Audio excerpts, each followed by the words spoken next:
Lo juro, ni siquiera miré ese collar. Esa pieza de joyería de casi 9.000 euros ni siquiera era de mi estilo. Pero nada de eso importó el día que mi hermana levantó su dedo perfectamente esmaltado hacia mí y gritó que se lo había robado. Y así, 10 segundos de silencio se convirtieron en una avalancha de acusaciones. No mientas, Rubén. Lo dejé sobre mi tocador y ahora no está. Tú eras el único en casa. Me reí, pensando que era una broma. Nunca fuimos cercanos, pero jamás había cruzado esa línea. Hasta que mi madre se giró desde el fregadero, con los ojos entrecerrados. ¿Lo tomaste?, preguntó, convencida ya. Solo sé honesto, por una vez. Miré a mi padre. Nada. Solo un suspiro y una sacudida de cabeza. Así que así jugábamos ahora. Culpable antes que inocente. Sentencia antes que defensa. Me quedé parado en esa cocina, atónito, mientras me decían que hiciera las maletas. Sin argumentos. Sin segunda oportunidad. Solo. Fuera. Ni siquiera intenté defenderme. Llevaba años tratando de compensar el no ser el hijo dorado. Mi hermana Lorena siempre recibía el beneficio de la duda. Los elogios. La paciencia. Yo era el plan B. El personaje de fondo. Pero lo que más dolió no fue la acusación. Ni siquiera el ser echado. Fue el hecho de que esa misma mañana había pagado su matrícula de primavera. Ella no lo sabía. Nadie lo sabía. Hace 3 años conseguí un trabajo en una startup tecnológica en Barcelona con un salario gordo y aún mejores bonificaciones. Me mudé de vuelta a casa cuando papá perdió su empleo y el trabajo a medio tiempo de mamá en la panadería no era suficiente. Les dije que iba a contribuir mientras ahorraba para comprar un piso. En realidad, yo pagaba la hipoteca, los recibos de luz, gas, agua. Incluso metía dinero en su cuenta conjunta para llenar la nevera. Mi hermana pensaba que sus becas cubrían todo. No lo hacía por reconocimiento. Lo hacía porque amaba a mi familia. Porque me parecía justo. Pero ahora, después de ser echado por un collar que ni toqué, se acabó. Hice una mochila. Portátil, disco externo con cada comprobante de transferencia. Nada más. No cerré la puerta con fuerza. Ni siquiera hablé. Salí de la que fue mi casa como si fuera un ladrón. ¡Qué ironía! Esa noche me alojé en un apartahotel cerca de Sants. Nada lujoso. Pero limpio, tranquilo, privado. Justo lo que necesitaba. Me senté al borde de la cama y abrí la app del banco. Cancelé el pago automático de la hipoteca. Pausé los recibos domiciliados. Borré el recordatorio de enviarle a Lorena la matrícula por Bizum. Y con eso, desapareció la red de seguridad.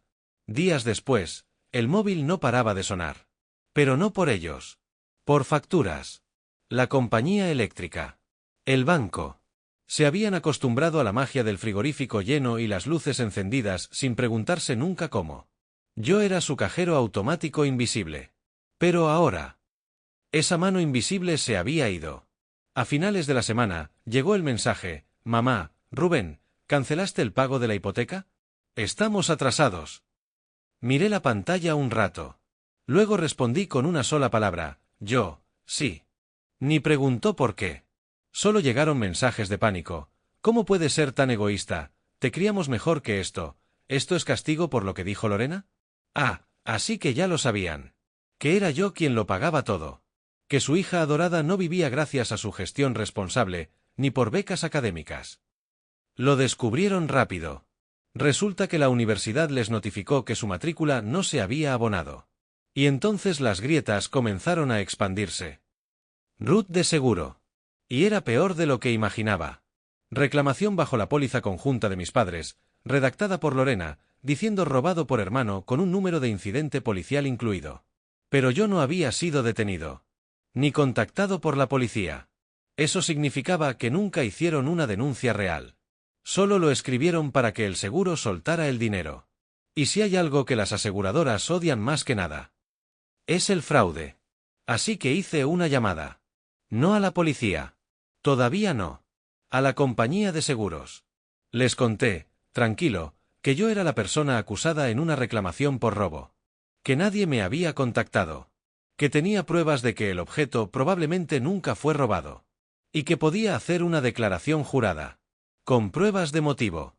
Fue como echar una cerilla encendida en un charco de gasolina. 3 horas después, me llamaba un investigador de fraudes. Me pidió comprobantes, capturas de pantalla, registros de llamadas. Le mandé todo. Le conté cómo yo pagaba los gastos familiares, cómo me echaron y cómo Lorena ya había recibido el dinero. Y entonces le dije algo que no sabían. Sospechaba que Lorena aún tenía el collar. Y ahí fue cuando se pusieron serios. Porque declarar algo como robado para cobrar es una cosa. Pero quedártelo después. Eso es delito. Con todas las letras. El investigador alertó a la policía. Y ahí fue cuando tendí la trampa. Todo empezó con un mensaje de texto. ¿De verdad quieres hablar? Bien. Nos vemos en el Café Alameda a las 3. Sola.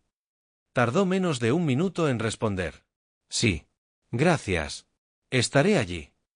Elegí ese café por una sola razón. Estaba justo al lado de la comisaría. No quería drama. Solo testigos.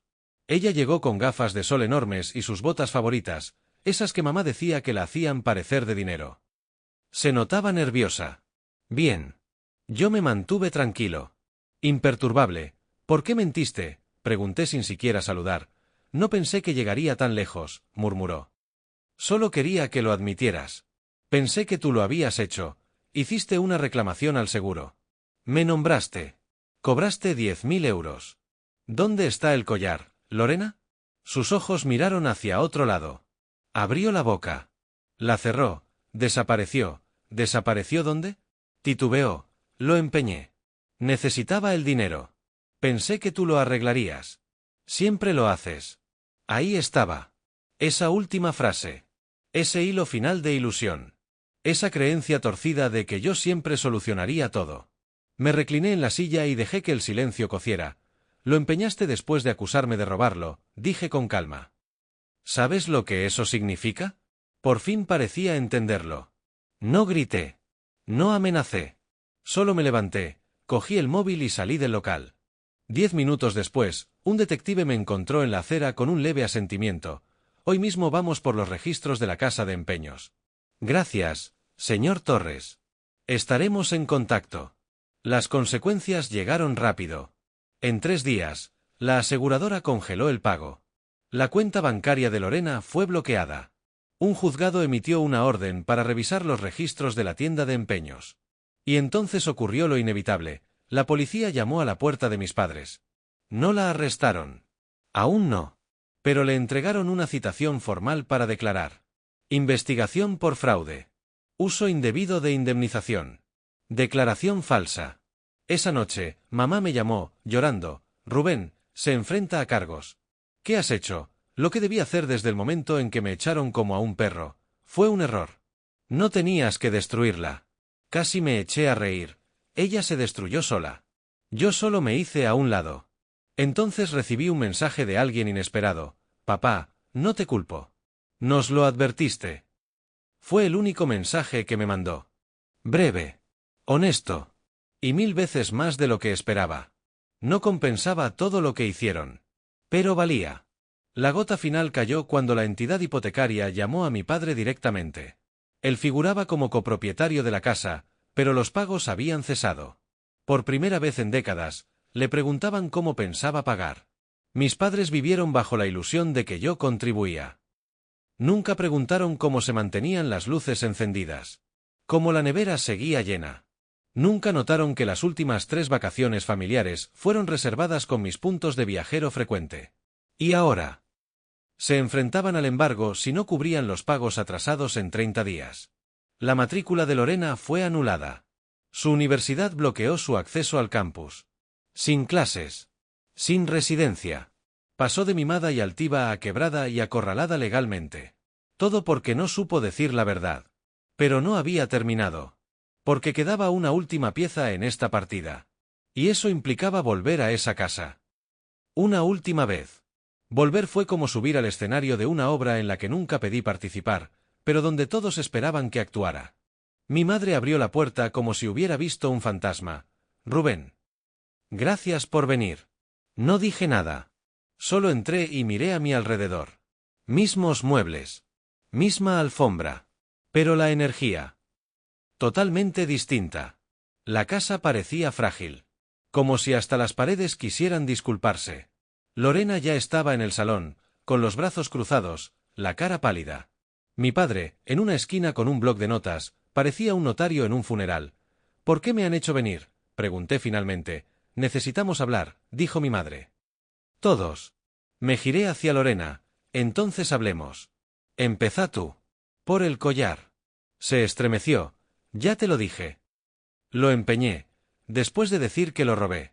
Después de hacer una denuncia. Después de cobrar 10.000 euros. No pensé que se pondría tan mal, gritó. Querrás decir, no pensaste que yo respondería. Eso la dejó muda. Mamá se metió entre nosotros. Tienes razón para estar enfadado. Pero esto no ayuda a nadie. Somos una familia. ¿Lo somos?, pregunté. Porque no recuerdo que las familias echen a su hijo sin pruebas. O que permitan que su hija robe y mienta y cometa fraude en su nombre. Pensamos que había sido tú, dijo mi padre, con voz baja. Estaba en su tocador, y tú eras el único en casa. ¿Qué íbamos a pensar? Iban a pensar en mí, espeté. En mi carácter. Pero creyeron en ella. La misma que lleva mintiéndoles desde el instituto. La que repitió primer año y les dijo que fue por una conspiración de profesores. La que no ha podido mantener ni un trabajo de medio tiempo, pero siempre tiene zapatos nuevos. Los ojos de Lorena se llenaron de lágrimas. Perfecto. Papá se frotó la frente. No podemos pagar la hipoteca, ya no es mi problema. Mamá alzó las manos. No pedimos dinero. Pedimos ayuda. Lo que piden es clemencia, corregí. Y eso ya se los di durante años. Pagué todo. En silencio. Lo hice porque amaba a esta familia. Y en cuanto dejó de convenirles, me echaron como a un perro. El silencio fue espeso. Mamá lo rompió con un sollozo. Cometimos un error. No, dije. Tomaron una decisión. Y entonces Lorena explotó. Dios, Rubén. Supera esto ya. Te dije que lo sentía, y yo te dije que hiciste una reclamación fraudulenta. Que firmaste un parte policial falso. Eso no es material de disculpas. Eso es un delito. Volvió a quedarse callada. Ya he dado mi declaración al investigador, continué. Están revisando las grabaciones del local de empeños. Si tienes suerte, solo te pondrán una multa. Si no. Bueno, por fin tendrás experiencia real con el mundo. ¿De verdad dejarías que vaya a la cárcel? La miré a los ojos. No estoy dejando que pase nada. Solo no lo estoy deteniendo.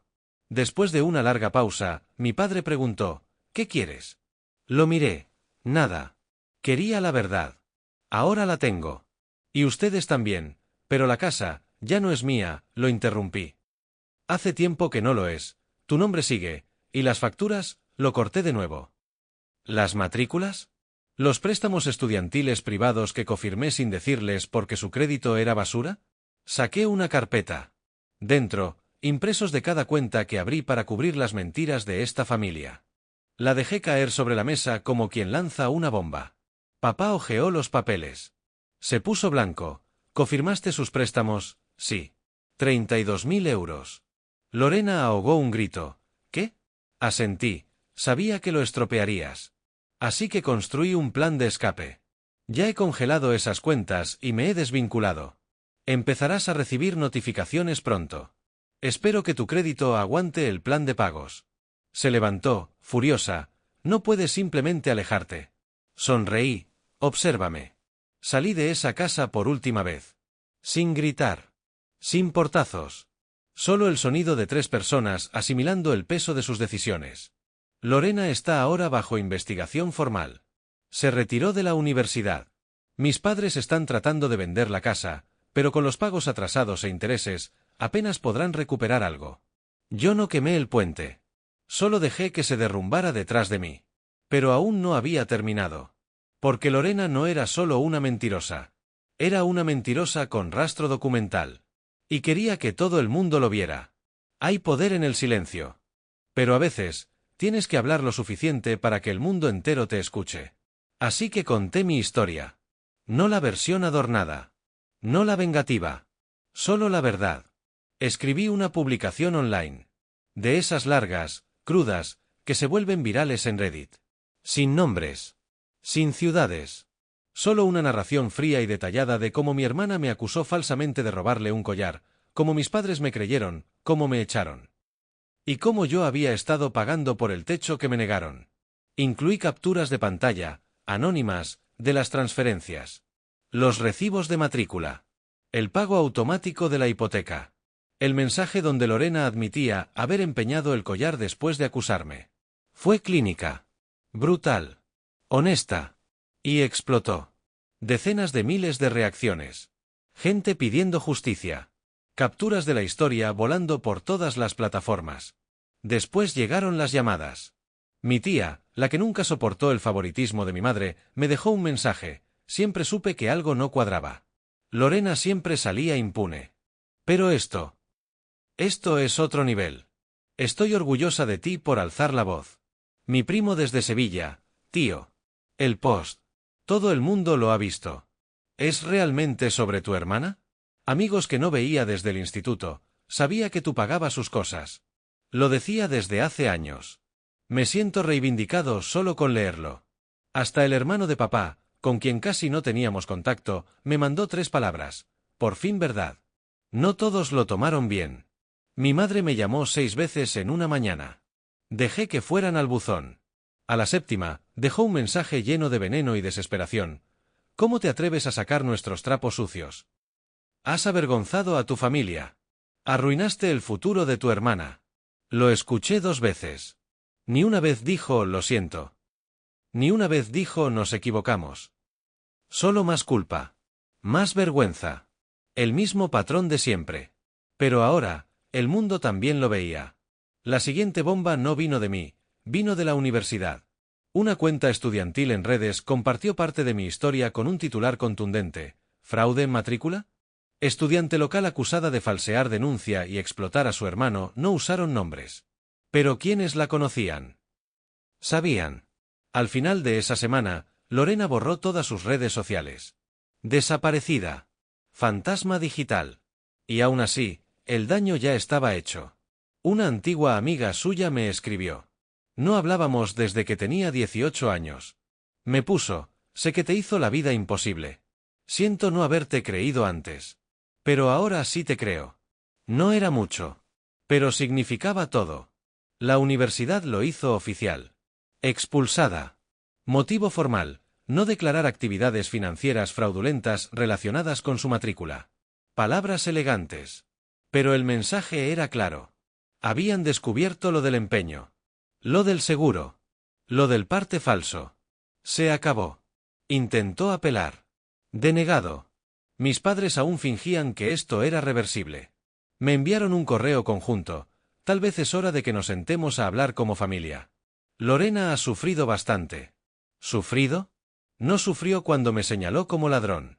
No sufrió cuando cobró 10.000 euros y se lo gastó en sushi y zapatos.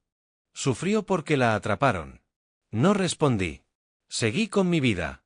Alquilé un piso con vistas al mar en Tarragona. Nada ostentoso, pero cómodo. Sin dramas.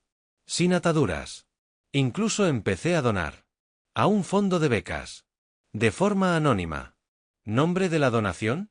En honor a los hermanos que nunca fueron creídos. Dormía mejor. Volví a reír. Dejé de mirar por encima del hombro preguntándome si hacer lo correcto alguna vez valía la pena. Ahora lo sabía, sí lo vale. Y lo mejor de todo. No tuve que destruir a Lorena. Ella se destruyó sola. Yo solo me aparté del camino.